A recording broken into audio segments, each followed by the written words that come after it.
The news you can count on. Mayport to Ponte Vedra Beach. The Island Times News Update begins right now. Here's Tom Patton. Welcome to the Island Times News Update. I'm Tom Patton. The city of Jacksonville Beach has taken a first vote on an ordinance that would ban sign spinners from public streets and sidewalks in the city. The city formerly had an ordinance banning the so-called human directionals, people who stand outside a store and do what they can to attract customers into the business. But when the city rewrote its ordinance dealing with temporary signs earlier this year, it was determined that the sign spinners were more of a nuisance and safety concern than a land development issue, which is what the sign code regulates. City Manager George Forbes said that the ordinance would make the human side spinners illegal in Jacksonville Beach. Okay, we're only talking about commercial messages. I want to point that out. It's for commercial messages. And the other thing is, what is a human sign spinner? A human sign spinner is a person that holds or controls a human commercial advertising sign and who waves, twirls, spins, or otherwise uses some form of action or movement to attract attention to any passing motorist or vehicle traffic to any commercial advertising message that is displayed on the sign. The prohibition would only apply to sign spinners on public property where they could be a distraction to passing motorists. Spinners on private property in a parking lot would still be allowed, and campaign signs are exempt due to a ruling from the U.S. Supreme Court, so volunteers waving campaign signs will still be a common sight around election time.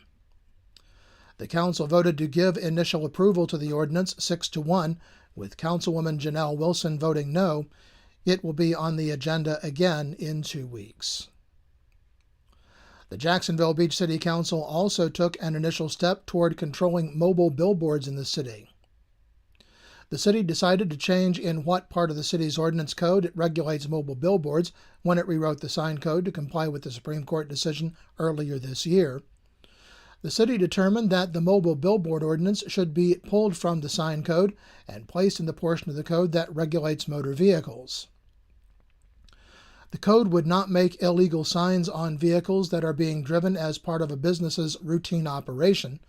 It also does not prohibit signs of less than 20 square feet that are attached to the outside of the vehicle, such as temporary magnetic signs. A vehicle used merely, mainly, or primarily to display advertisements would be a violation, however. Councilman Keith Doherty asked about vehicles like the beach buggies, which rely on advertising to offer a free service. But City Manager George Forbes said that the 20-square-foot allowance would probably cover those advertisements, and if they were too big, they could adjust them to bring them into compliance. Councilwoman Janelle Wilson asked about wrapped vehicles, which are becoming increasingly popular. Some of them are really fancy. The whole car is wrapped up. Depends. Well, I know one company that's very close to home that's got one ourselves, Mr. Allen. Yeah, right. And Beaches Energy. That's one of the fanciest ones. So that would be It depends on the size of the signage themselves. Most of those wraps aren't just signage; they are beautiful displays of artwork. And so that's considered art, not signs. So I didn't say that. You got to take on a case-by-case basis. The mobile billboard prohibition passed 5-2, with Council members Wilson and Doherty voting against the proposal. It will be on the agenda again in 2 weeks for a final vote. The Jacksonville Beach City Council approved a special event permit for the Sea and Sky Spectacular at their regular meeting Monday night. The air show is being held in Jacksonville Beach for the second consecutive year because runway construction last year prevented the show from taking place at NAS Jacksonville on the St. Johns River.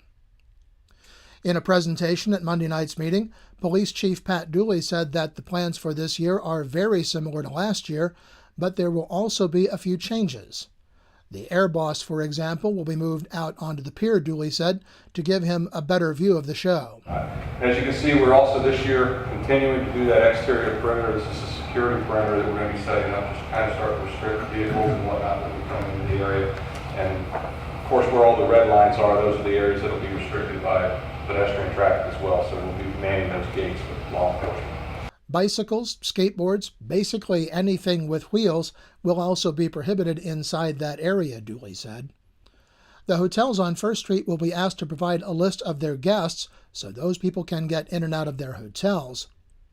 The police chief said the city would be getting assistance from many other agencies, including Neptune Beach and Atlantic Beach, the Jacksonville, St. Johns County, and Nassau County Sheriff's Offices, Fish and Wildlife, and others. Dooley said that the Jacksonville Sheriff's Office has made the same commitment to the beach as last year, despite the Notre Dame Navy football game being held at Everbank Field the same weekend. The game will also mean more people at the beach in the evening, Dooley said. Dooley added that people will not be allowed to swim in the ocean while the air show is going on. If people are in the water, he said, the airplanes will not fly. As many as 500,000 people often come to the beach for the air show weekend. After being held in Jacksonville Beach for 2 years, it will rotate back to NAS Jacksonville for the next 2 years. When we come back, the Mayport CRA Commission will present its findings to the Atlantic Beach Commission on Monday. This is the Island Times News Update. The news you can count on. The Island Times News Update will be right back. Beaches Academy Child Care Center in Jacksonville Beach has been offering affordable, loving child care to families in the Beaches communities for 35 years. Conveniently located on Penman Road, Beaches Academy offers care for children from infants through preschool, with programs that encourage learning and outdoor play. Our affordable tuition means families can get quality child care at a price that fits their budget. Contact Beaches Academy at 246-3885 and schedule a tour of our center. Beaches Academy, the child always comes first. Charlie's Tropic Heating and Air Conditioning in Atlantic Beach offers a full range of residential and commercial heating and air conditioning services, from new installation to replacement and remodeling. Charlie's Tropic Heating and Air Conditioning can keep your home comfortable year-round, and they offer preventive maintenance contracts to keep your system running at peak efficiency. Charlie's Tropic Heating and Air Conditioning is an authorized Bryant dealer and will service all brands. For year-round comfort in your home or business, contact the original Charlie's Tropic Heating and Air Conditioning at 241-1788. Welcome back to the Island Times News Update. I'm Tom Patton. The committee that has been studying the feasibility of a community redevelopment area along the Mayport Road corridor will present their initial findings to the Atlantic Beach Commission Monday night. The project team has held 3 meetings with the Technical Advisory Committee and 2 meetings with the general public to gather information that would direct the progression of the plan. This presentation is the culmination of those meetings, and the project team will present their findings and outline the plan created. The plan was crafted in such a way that it meets the statutory requirements for a community redevelopment area, or so that it can be used as a redevelopment plan for the city to execute without a formal CRA. The Commission will determine at a later date whether to establish the CRA and special taxing district. Neptune Beach Police Chief Ricky Pike announced at Monday's City Council meeting that the Neptune Beach Police Department was launching the No Empty Stockings campaign, a collaborative community effort to raise funds so that families that experience unforeseen hardships have gifts for their children for Christmas. Hardships can be such things as illness in the family, financial difficulties, and other catastrophic circumstances. The Neptune Beach Police Department will work with administrators and teachers at public schools in Neptune Beach to identify families who are truly in need. No Empty Stockings is an extension of an outreach that Chief Pike and his wife Kathy began for students in her class. In its first year, the Neptune Beach Police Department hopes to fulfill the wishes of at least 5 families. Pike hopes to make the project an annual effort in Neptune Beach.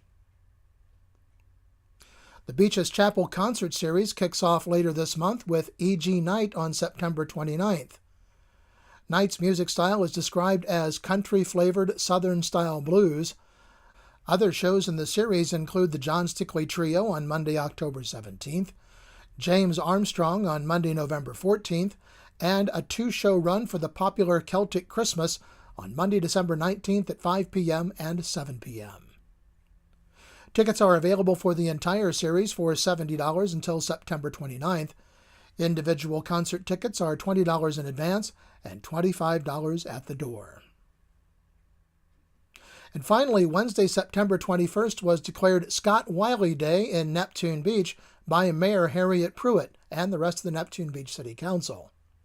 Wednesday was Wiley's 70th birthday. Pruitt made the presentation at the council meeting on Monday night. Whereas Scott Wiley will soon be a proud recipient of Medicare, if not already, benefits that pertain to it.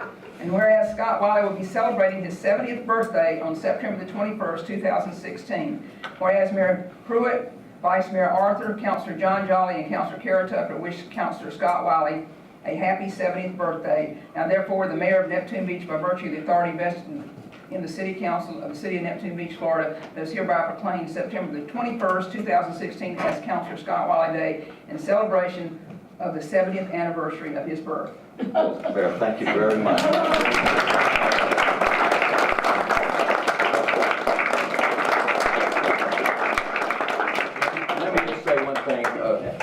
Let me just say one thing.